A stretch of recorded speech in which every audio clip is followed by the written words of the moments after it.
ناخدكم يعني تاخدونا برضو في جو العمل التطوعي عشان نبتدي نوضح للناس برضو ان اي حد ممكن يعمله، ان الموضوع مش هيأثر مثلا على المذاكره. يعني عايز اعرف الموضوع معاكم ازاي بتنظموا الوقت ما بين المذاكره مثلا وبين الشغل، او يعني العمل التطوعي ازاي؟ مش حاجه يعني مش كليه سهله. اغلبكم من هندسه ايوه غريبه فعلا.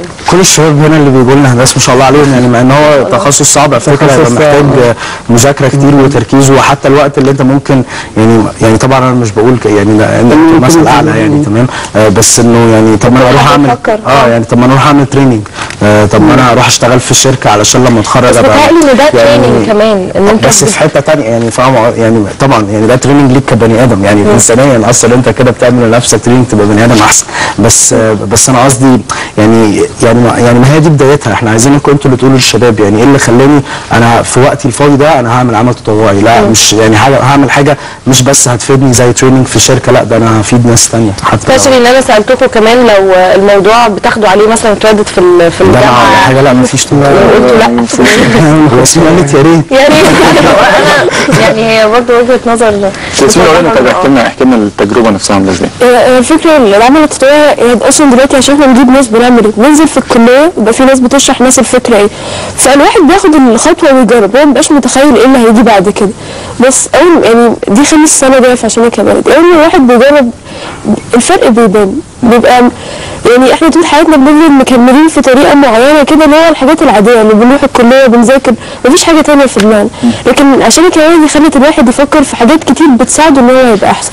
لما انا مثلا اتعلم ان انا ازاي انظم وقتي، ان انا ازاي الحاجه دي بترفلكت وبيبان قوي ان انا مثلا خلاص بقى عندي اولويات في حياتي، مش زي زمان اي حاجه تيجي خلاص حلوه وحشه، لا انا دلوقتي عندي اولويات، عارفه انه انا مش بس مسؤوله عن نفسي، انا في ناس انا مسؤوله عنهم، الناس دول انا هتحاسب عليهم. هل في تاثير حصل في المذاكره ولا موضوع انت عرفتي تنظميه بشكل؟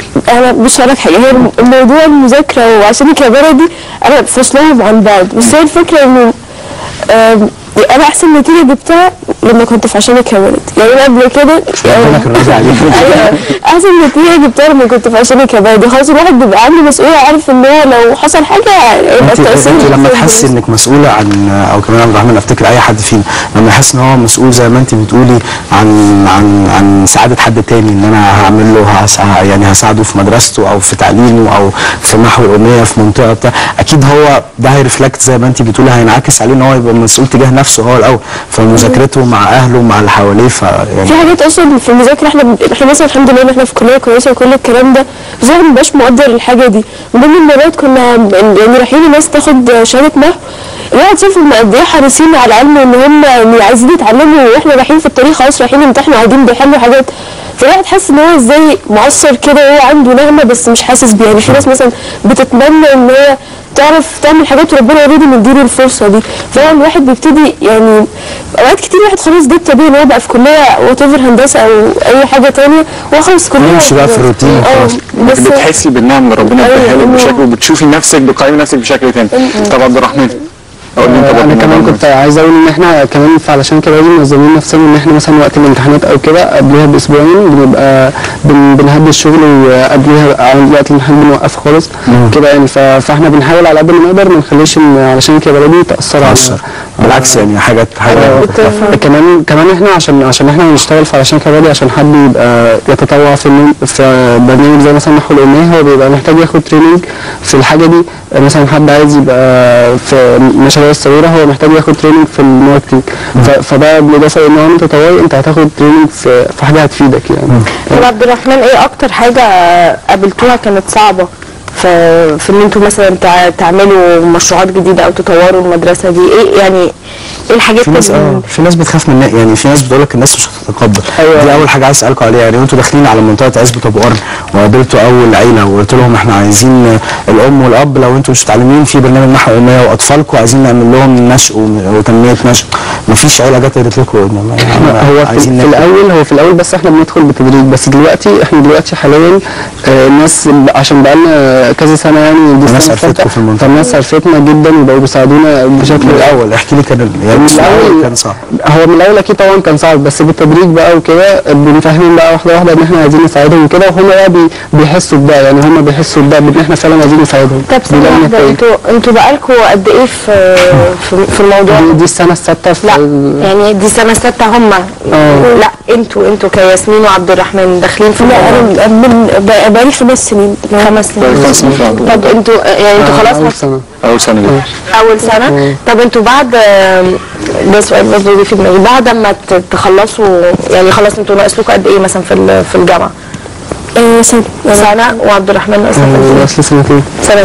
بعد كده خلاص انتوا مش هتفضلوا في الموضوع ده ولا هتدخلوا حد مكانكم من الجامعه؟ هو انا اقول لك حاجه، احنا اصلا السيستم عندنا في عشان كده دي زي بعد ما الناس بتتخرج عندنا حاجه اسمها يعني ادفايزرز، هم دول اللي بيبقوا بقى بيشوفوا الدنيا من بره شويه، بيعملوا لنا حاجه اسمها خطه استراتيجيه. يعني كل واحد فينا مثلا انا عشان ابقى ماسكه بوزيشن او حاجه بقدم حاجه اسمها خطه للسنه دي بس. هم ده كلنا ملوش دعوه بعشان يا بلدي. لا ده عشان يا بلدي. يعني الادفايزر انا افتكرت دي حاجه في الكليه بقى، يعني هو الادفايزر اللي هيقول لك تعمل ايه بعد ما تتخرج. لا هو مش كده في الكليه؟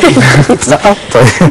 فانا بقدم خطه، هم بقى بيعملوا الخطه دي ل5 سنين، هم بيبقوا شايفين العزبه محتاجه ايه على مدار 5 سنين. وبعدين اغلب الناس اللي بتسيب عشان كبلدي بسبب الكورونا مثلا بتتخرج ما بتسيبش، بتفضل تيجي. يعني احنا مثلا الناس اللي كنا نعرفهم من 4 سنين وتخرجوا لسه لغايه دلوقتي بيجوا وبيشاركوا في كل حاجه. سؤال بس معلش سريع، لان احنا كنا في الاول قلنا ان عدد كان في احصائيه بتقول ان 88% من الاعمال التطوعيه انت هل فعلا موجوده بالدرجه دي ولا في الى حد ما اولاد اكتر؟ هو اكيد البنات مكتسحين يعني بس 88 او 90% يعني ولا؟ لا انا برضه استغربت من النسبه بس يعني قول حاجه عبده.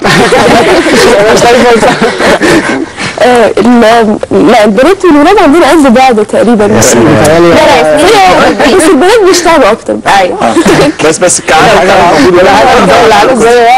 العدد زي بعض. وفعلا هل فعلا هم البنات بيشتغلوا تحسهم كده كل واحد اكتر وبتاع؟ هو كل واحد بيبقى وقته يعني ودراسته وكده يعني. بس طب ايه المشروعات اللي جايه طيب عبد الرحمن؟ في طبعا البرامج التنميه شغاله على طول السنه. جنبيها بنبقى عاملين احداث زي سكول ميك اوفر وكده. اللي جاي اي بي ايفنت ده بزنس واي تي. يعني بنعمل ايه؟ بنعمل الايفنت ده هو ايه؟ عباره عن ان احنا هنجيب احسن فيلم وثائقي للعزبه واحسن صوره للعزبه وكمان احسن سوفت وير، يعني برنامج هيساعدنا في ان احنا نشتغل على الداتابيز بتاعت العزبه دي. بس ده الحدث الجاي على طول. كمان في حدث بقى ماشي مع طول السنه اللي هو الريسايكلينج. ريسايكلينج ريسايكلينج ده اللي هو احنا طول السنه بناخد اعاده تصنيع. لا بس احنا مش بنعمل اعاده تصنيع، احنا بس بناخد الورق من شركات سناتر من احنا كطلبه. الشركات اللي بتعمل اعاده تصنيع قصدك؟ لا يعني مثلا احنا طلبه عملنا مثلا في ورق احنا مش محتاجينه بنجمعه كلنا من بعض وبعد كده نبيعه والفلوس بتاعته ندخلها في الميزانيه. تمام. يعني بجد نورتونا وبجد زي ما قلت ومش بهزار، يعني مثل لينا ولكل الشباب اللي بتتفرج علينا ان احنا نحاول نعمل حاجه لبلدنا ولنفسنا. واسمك طبعا بس عشان عايز اقول ان قصه علشانك يا بلدي زي ما انت قلت كانت باديه في الجامعه الامريكيه. يمكن الناس اللي كانوا موجودين في الجامعه وقت انطلاقه علشانك يا بلدي كان مؤسستها حتى اسمها رغده الابراشي. ورغده عايز اقول لكم دلوقتي لما اي حد يخش الجامعه الامريكيه في التجمع الجديد بتاعها في التجمع الخامس ومحطوطه رغده الابراشي في صوره كبيره قوي من ان هي واحده من الشخصيات اللي الجامعه بتفتخر بيها بس عشان عملت علشانك يا بلدي. محطوط في جنبها بقى سياسيين وناس كبار جدا يعني. عايز اقول انها من الحاجات الحلوه اللي ليها حتى عائد كويس للناس يعني. تمام. قفل بقى مكمل المره ونطلع فاصل. بشكركم جدا تاني على وجودكم معانا. هنروح دلوقتي فاصل ونرجع مع مزيد من العمل التطوعي. استنونا.